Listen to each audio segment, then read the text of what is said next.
Assalamu alaikum. Welcome to the Vision of Life with रियाज खास के लिए। आज का हमारा टॉपिक है नेचर ऑफ लॉ। जुरिस्प्रूडेंस का ये टॉपिक अहम टॉपिक है।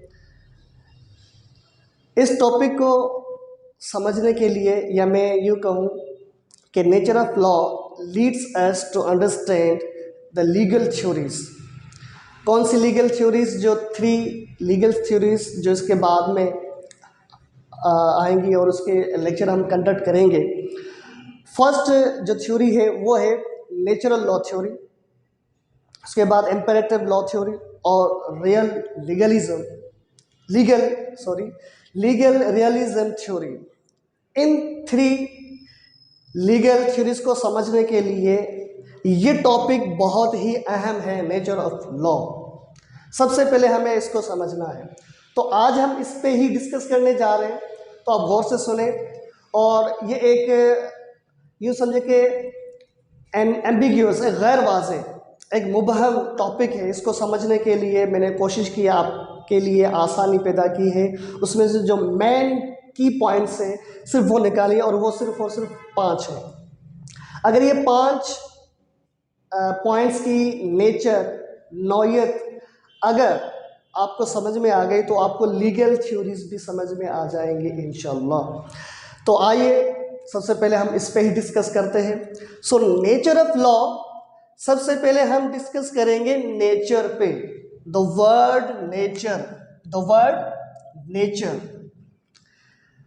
नेचर की या नेचर का जो मतलब और इसकी meaning according to dictionary, simple आपने भी पढ़ी होगी। इसकी सिंपल मीनिंग है कुदरत और फितरत, कुदरत या फितरत।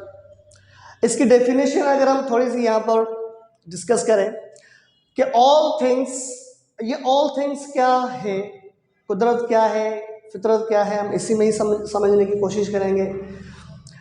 All things that happen in the physical world when it is not controlled by the people.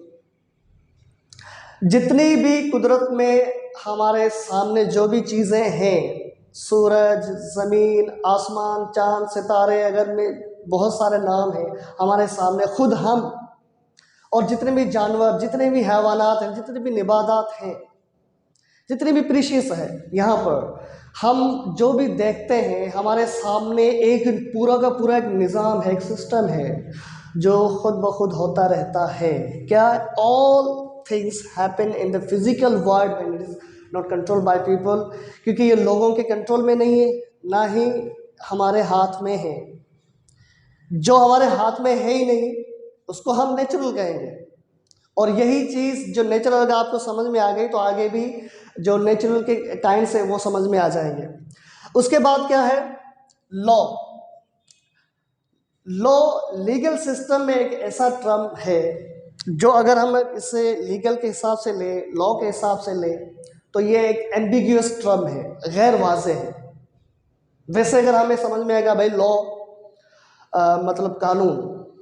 अब बहुत सारे यहाँ पे थ्योरिस्ट हैं, राइटर्स हैं, ऑथर्स हैं, उनके अलग अलग उनके पॉइंट ऑफ व्यूज़ हैं, अलग अलग उनके अपने अपने नज़रियात हैं जो लीगल थ्योरीज में वो बयान किए गए हैं। वो बाद में हम डिस्कस करेंगे। पहले हमें लॉ समझना है कि लॉ है क्या। जस्ट इस टर्म को, ये गैर वाज़ेह भी है, वाज़ेह भी है। गैर वाज़ेह कैसे है और वाज़ेह कैसे है, यहीं पर हम डिस्कस करेंगे कि law it is an ambiguous, गैर वाज़ेह है, but it may be use in abstract sense. हम इस टर्म को, इस वर्ड को, इस लफ्ज़ को एब्स्ट्रैक्ट सेंस में यूज़ कर सकते हैं, इस्तेमाल कर सकते हैं समझने के लिए। एब्स्ट्रैक्ट सेंस हमने पिछले लेक्चर में भी समझाया था कि एब्स्ट्रैक्ट है क्या। जो अगर हम किसी चीज़ के बारे में सोचते हैं, कोई ऐसा ऑब्जेक्ट लें, सपोज अगर ये मार्कर है तो हम इससे पहले हमने इसके बारे में सोचा, इससे बनने से पहले, जब ये एक वजूद रखता है, इसके वजूद से पहले ये हमारे एब्स्ट्रैक्ट में था, ख्याल में था। जो बनाने वाला था इसका, जो इन्वेंटर था, जो इसका मौजूद है, जिसने इसको बनाया, उसने पहले मार्कर के बारे में ज़ाहिरी बातें सोचा होगा, गौर किया होगा, फिक्र किया होगा, तसव्वुर किया होगा, एक पिक्चर बनाई होगी कि आखिर किस तरह तरीके से होना चाहिए। तो ये क्या है, गौर करना, फिक्र करना हमारे जहन में, हमारे ख्याल में। ठीक है, तो जब तक लॉ के बारे में हम गौर और फिक्र कर रहे हैं, सोच रहे हैं, तो ये हमारे एब्स्ट्रैक्ट सेंस में है, हमारे तस्वुर में है, हमारे ख्याल में है। हम डिफरेंट पिक्चर अपने जहन में इमेजिन हम बनाते रहते हैं।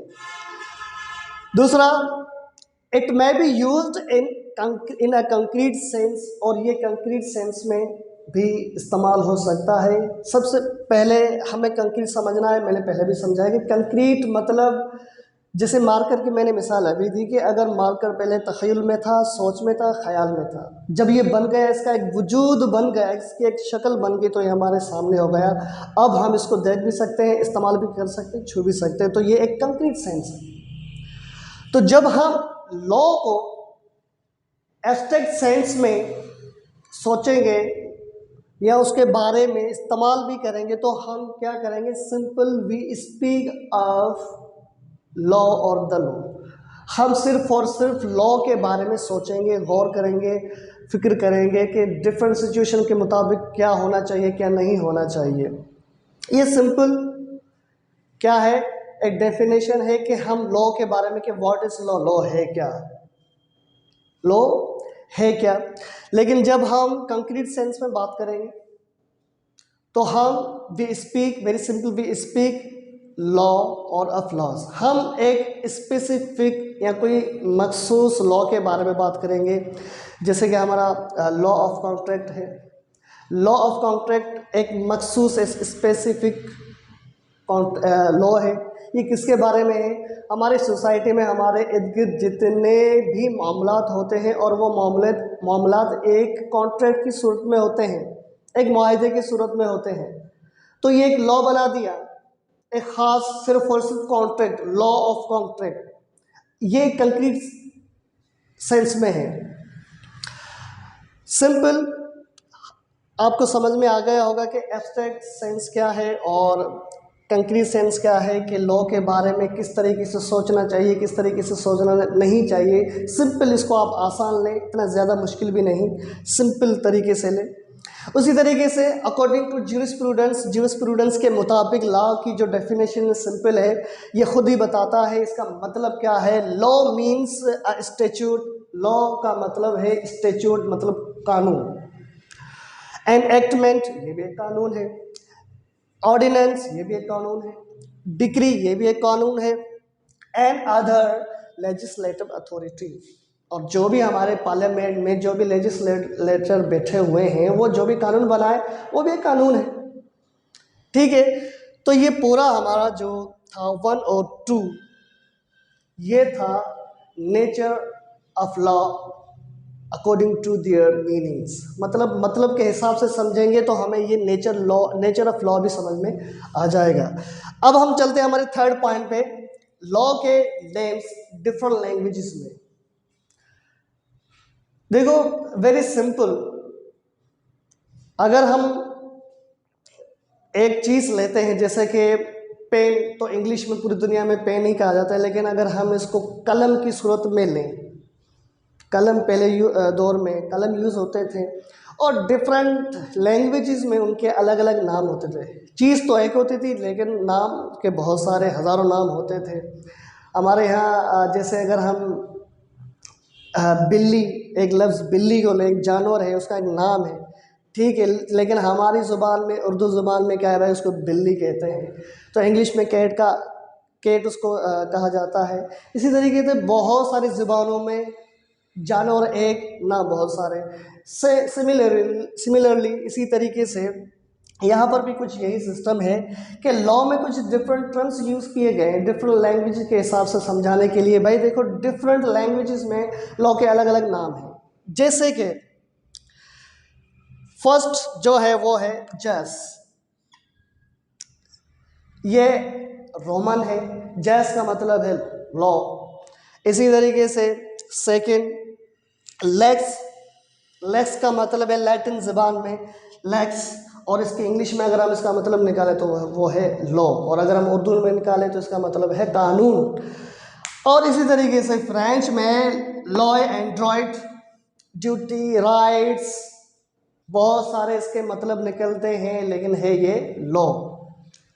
ठीक है, तो सिंपल हमारे जो थर्ड पॉइंट में सिर्फ लैंग्वेजेस है, सब इसको समझने के लिए ज़्यादा इसके लंबी चौड़ी बहस की ज़रूरत है नहीं, सिर्फ समझना है कि भाई डिफरेंट लैंग्वेजेस में लॉ के अलग अलग नाम होते हैं, अलग अलग नेम्स होते हैं। इसी तरीके से हमने यहाँ पे थोड़े से डिस्कस किए, और भी बहुत सारे आपको दूसरी लैंग्वेजेस के हिसाब से मिल सकते हैं। हमारा जो फोर्थ पॉइंट है यहाँ पर वो है फिजिकल और साइंटिफिक। अब हम आ रहे हैं लॉ के काइंड्स कितनी है, लॉ के काइंड्स पर बात कर रहे हैं। फिजिकल और साइंटिफिक। फिजिकल क्या है, मैंने पहले भी बताया कि देखो फिजिकल मतलब एक जिस्मानी मादी, जो हमारे जो भी कुछ सामने है, हम एक हमारी आंखों से जो भी देख रहे हैं एक फिजिकल है, साइंटिफिक है, साइंसी तौर पर। ये क्या कहता है, ये एक लॉ है, ये कहता है कि एक्सप्रेसिंग द यूनिफॉर्मिटीज ऑफ नेचर। ये नेचर की हम शक्ल बताता है। क्या बताता है कि जो फितरत में, जो कुदरत में हम देख रहे हैं वो एक ही है। देखो सूरज अगर हम पाकिस्तान में देख रहे हैं तो ये तुलू भी हो रहा है, गुरूब भी हो रहा है, तो ये अमेरिका में भी वैसे ही हो रहा है। इसी तरीके से इंग्लैंड में भी ऐसे ही हो रहा है, ईरान में भी ऐसे ही हो रहा है, इंडिया में भी ऐसे ही हो रहा है। ये सेम है, ये कभी भी चेंज नहीं होंगे। जो कुदरत है, जो फितरत है, जो फितरत का कानून और कुदरत का कानून, वो कभी भी चेंज नहीं होते। यूनिफॉर्मिटीज एक ही शक्ल में, हम शक्ल में रहते हैं, ये होते रहते हैं सेम शक्ल में, एक ही सर्कल में। क्लियर? ठीक है।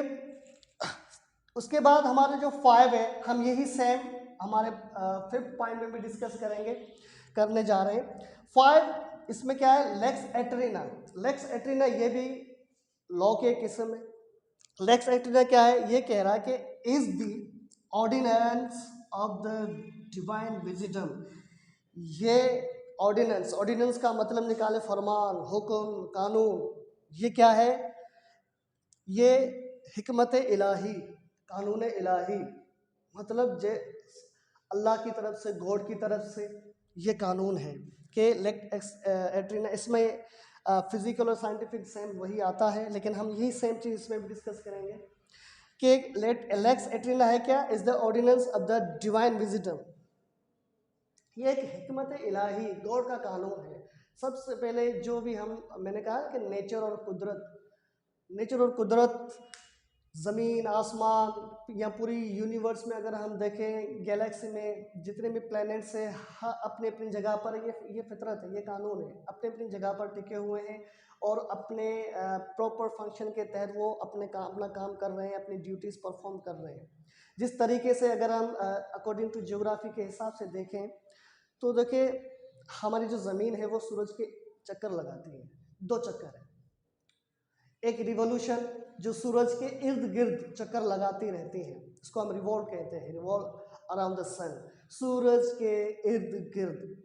अब ये एक अकॉर्डिंग टू ज्योग्राफी अगर ऐसा ही है तो देखो ये अल्लाह ने कानून बनाया हुआ है, ये सेम होता रहेगा कि सूरज के इर्द गिर्द ज़मीन चक्कर लगाती रहेगी।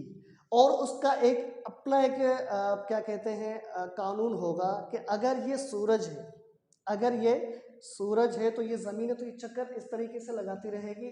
ये चक्कर ऐसे या घुमा फिरा के अपनी तरफ से नहीं, जो इसको कानून दिया गया है ये वैसे ही करेगी। इसका यही कानून है, इसका यही अमल होगा, ये करती रहेगी, इसका यही एक्ट होगा, ये फिट किया गया है प्रॉपर फंक्शन इसके अंदर, इससे हटकर नहीं करेगा, ये सेम होगा, ये कभी चेंज नहीं होगा। सिमिलरली हम जब बात करेंगे कि lex aeterna is the ordinance divine wisdom by विच,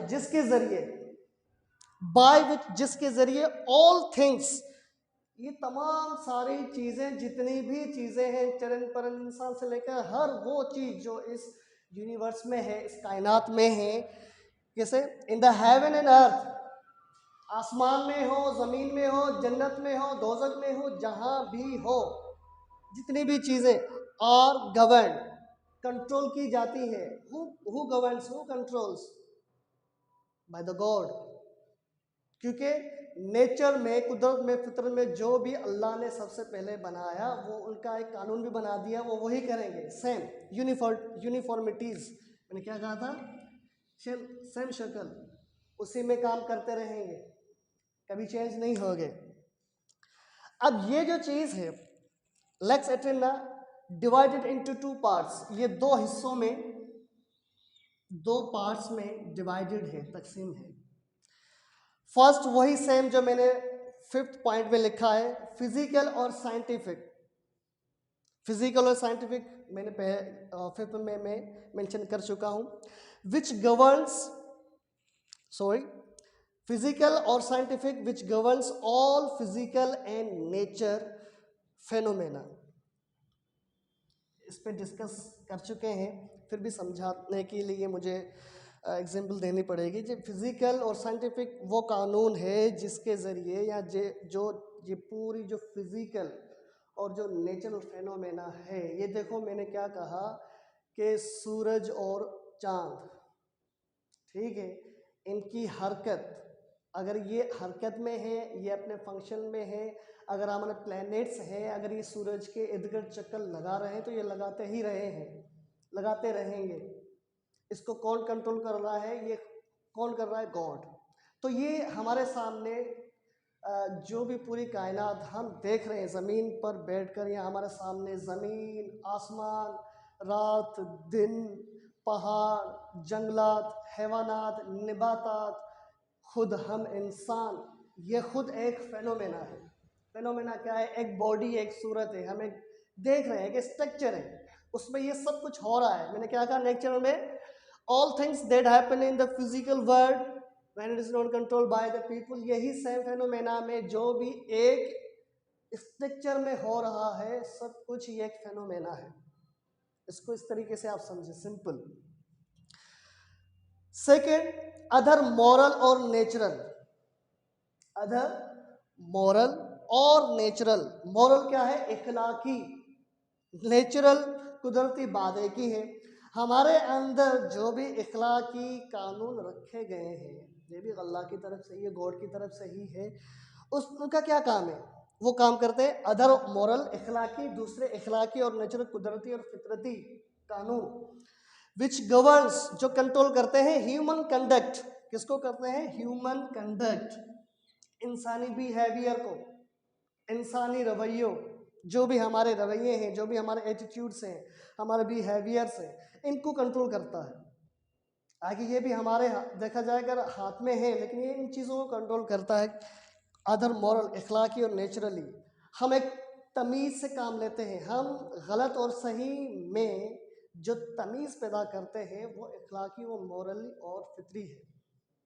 ये कहाँ से, ये हमें सिखाया गया है, हमें हमारे वजूद में अंदर है, बस इसकी पहचान कराने के लिए इस सोसाइटी में हमें आना है और समझना है, ठीक है। तो सेकेंड, अदर मॉरल और नेचुरल विच गवर्न्स ह्यूमन कंडक्ट, इंसानी बिहेवियर, इंसानी जो रवैया है, किस तरीके से वो बिहेव करते हैं, उनको कंट्रोल करता है। It covers the whole range of physical and human actions. इसकी एक रेंज है, एक हद है, पूरी की पूरी हद है। आप कोई हद यहाँ पर बताए तो नहीं, कि इसने कहा कि पूरी रेंज किसकी, फिजिकल जो हमारे सामने है, मौजूद है, एंड ह्यूमन एक्शन, हमारे जितने भी एक्शन है, काम है, फ़ाइल है, उनको कंट्रोल करता है, उनको बिल्कुल पूरा का पूरा कवर करता है।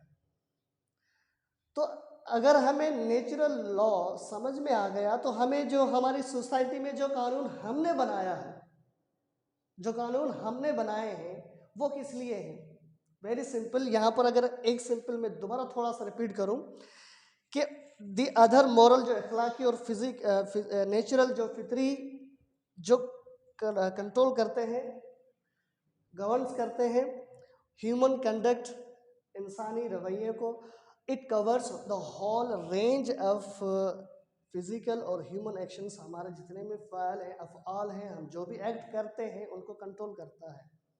इसी तरीके से इसको सिंपल समझने की जो हमें जो लीगल थ्योरीज है, वो समझाने के लिए इसने इस टॉपिक का सहारा लिया है कि अगर ये समझ में आ गया तो हमारी सोसाइटी में, देखो हमारे मुल्क पाकिस्तान में अगर हम पाकिस्तान की मिसाल दें, हमारे स्टेट ये एक सोसाइटी है, इसमें जितने भी कवानीन हैं, जैसे मैंने example the law of contract, Pakistan penal code, भाई पाकिस्तान पिनल कोड को क्यों नाफिज किया गया, क्यों बनाया गया? भाई इस सोसाइटी में, हमारे पाकिस्तान में सोसाइटी में जितने भी ह्यूमन एक्शंस हैं सोसाइटी में, अगर आपस में झगड़े करते हैं, लड़ते हैं या किसी को मार देते हैं जान से, तो उस सूरत में क्या होना चाहिए? ये सारे कानून इसीलिए ही बनाए जाते हैं।